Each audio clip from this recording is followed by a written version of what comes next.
You ask Tiger to solve. This deals with linear equations with one unknown. The final result is x equals -1/6. Let's solve it step by step. Group all x terms on the left side of the equation. Subtract 9x from both sides. Simplify the arithmetic. Group like terms. Simplify the arithmetic.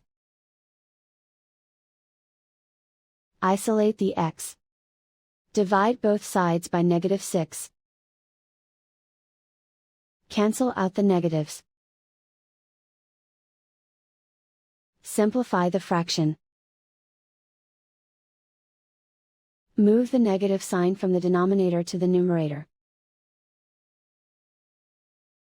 And so the final result is x equals -1/6.